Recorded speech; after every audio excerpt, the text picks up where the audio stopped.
ओम शांति। आज हम 10th जनवरी 77 की अव्यक्तवाणी सुनते हैं। आज की वाणी का सार है, जैसा लक्ष्य वैसा लक्षण।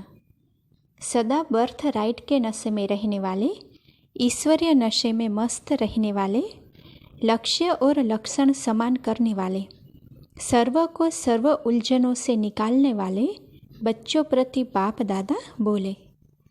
आज बाप दादा हर एक बच्चे के मस्तक और नयनों द्वारा एक विशेष बात देख रहे हैं।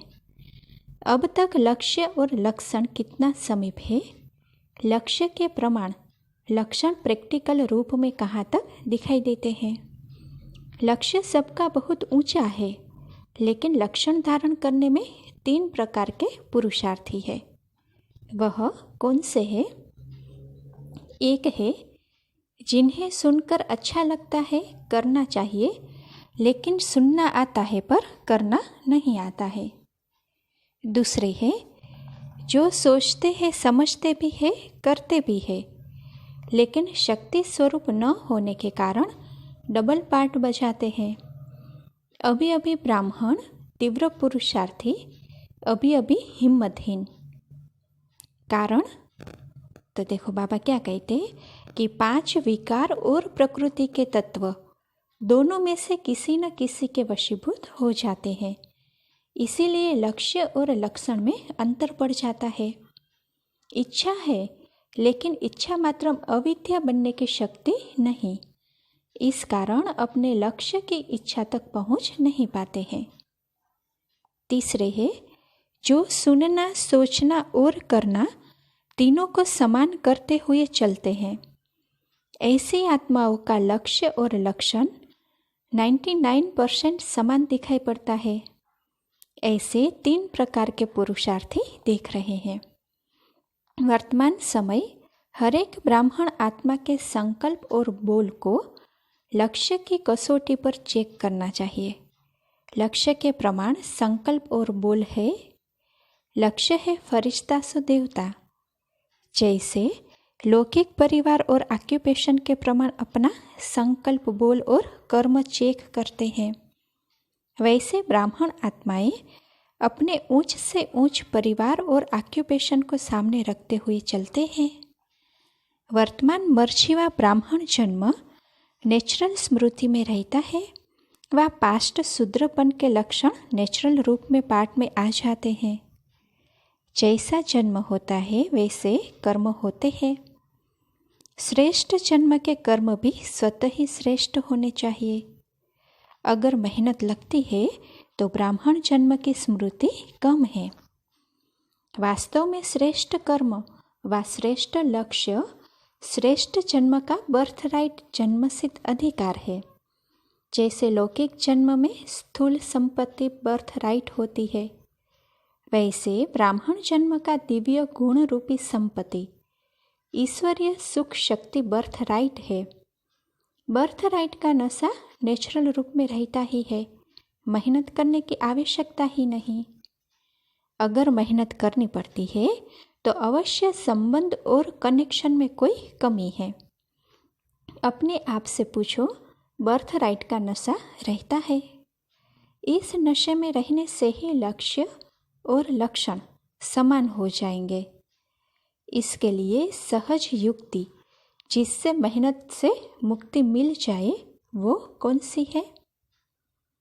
तो देखो बाबा कहते हैं कि स्वयं को जो हूँ, जैसा हूँ, जिस श्रेष्ठ बाप और परिवार का हूँ वैसा जानते हो, लेकिन हर समय मानते नहीं हो। अपनी तकदीर की तस्वीर नहीं देखते हो। अगर सदैव अपनी तकदीर की तस्वीर को देखते रहो तो जैसा साकार शरीर को देखते हुए नेचुरल देह की स्मृति स्वरूप रहते हो, वैसे ही नेचुरल तकदीर की तस्वीर की स्मृति में रहेंगे। चलते फिरते वाह बाबा और वाह मेरी तकदीर की तस्वीर, यह अजपा झाप अर्थात मन से यह आवाज़ निकलती रहे। जो भक्त लोग अनहद आवाज़ सुनने का प्रयत्न करते हैं, यह आपकी ही स्थिति का गायन भक्ति में चलता रहता है।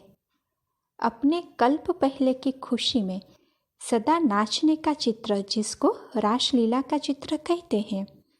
हर गोपी व गोप सदा गोपी वल्लभ के साथ रास करते हुए दिखाते हैं।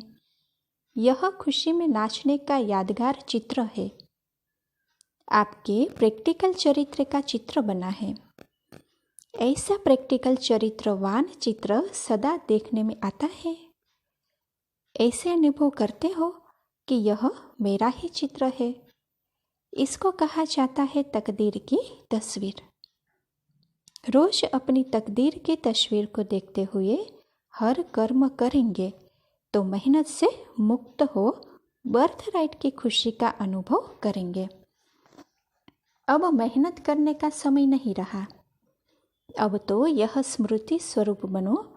जो जानना था वह जान लिया, पाना था सो पा लिया, ऐसा अनुभव करते हो। बाप दादा तो हर एक के तकदीर की तस्वीर देख हर्षित होते हैं।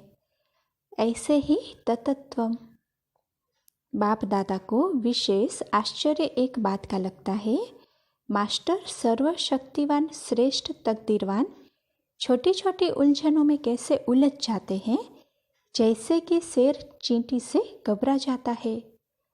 अगर शेर कहे मैं चींटी को कैसे मारूं, क्या करूं, तो क्या सोचेंगे? संभव बात लगेगी या असंभव लगेगी? ऐसे मास्टर सर्वशक्तिवान जरा सी उलझन में उलझ जाए तो क्या बाप को संभव बात लगेगी या आश्चर्य की बात लगेगी? इसीलिए अब छोटी छोटी उलझनों से घबराने का समय नहीं है। अब तो सर्व उलझी हुई आत्माओं को निकालने का समय है।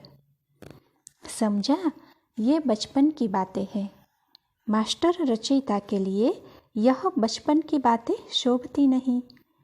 इसीलिए कहा कि सदैव उमंग उल्लास की रास में नाचते रहो। सदा वाह मेरा भाग्य और वाह भाग्य विधाता। इस सूक्ष्म मन की आवाज़ को सुनते रहो। नाचने के साथ जैसे साज चाहिए ना, तो यह अनादि मन का आवाज़ सुनते रहो और खुशी में नाचते रहो। अच्छा, ऐसे सदा बर्थ राइट के नशे में रहने वाले, ईश्वरीय मस्ती में सदा रहने वाले, मेहनत से मुक्त होने वाले, लक्ष्य और लक्षण समान करने वाले, सर्व उलझनों से निकालने वाले, ऐसे श्रेष्ठ तकदीर वाले पद्मा पद्म भाग्यशाली बच्चों को याद प्यार और नमस्ते। अच्छा, ओम शांति।